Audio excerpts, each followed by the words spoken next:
I want to talk to you really quick about the right way to use a push stick. Lots of different options for push sticks, like this type, more of a handle type, push block like that. Common consensus that this type of push block or push stick is pretty garbage, and you should use this one. The reason being, I'm sure you've seen before, is that the back end of the blade can potentially lift up your material as it's rotating and push up like that, right? This lifting action is what catches your board, flips it back at you, potentially pulls your hand into the blade. And it's very rarely stated though is where you should be using your push stick or how it should be pushing on your material. Allow me to demonstrate. So let's use our imaginations and pretend we have a fence here because it'll be easier to demonstrate. What I see a lot of people do on the internet is they'll use their push stick and they'll push it here to keep their hand as far away from the blade as possible. That way actually increases your risk of kickback. Let me show you. Pushing on this side causes the piece to rotate into the blade. Pushing on this side causes the piece to rotate away from the blade. Got our fence here, so now we can see a little bit clearer what's going on. So if I'm pushing on this side, close to the fence, to keep my hand away from the blade as far as possible, even though there's a fence there, you can see it start to rotate into the blade.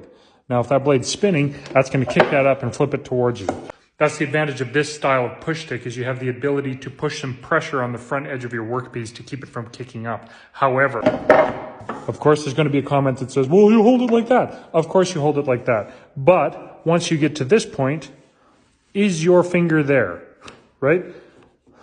And you're not putting your finger through that little gap, are you?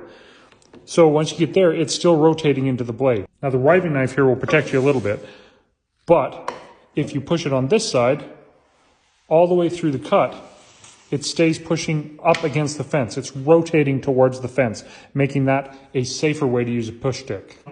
That's less of an issue with these style of push sticks, the ones that have a little bit of downforce on the front, because you do have a little bit more control on your material. However, physics is physics. You have essentially a rotational point here, and if you're pushing on this side, like this, the piece will rotate this way, and if you're pushing this side, the piece will rotate the other way.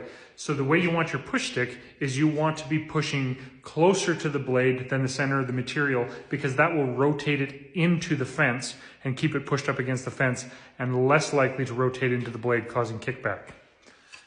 Hope that's helpful. If you have any questions, leave them in the comments below. If you have any negative comments, I'm not interested. Hope you're all having a good night.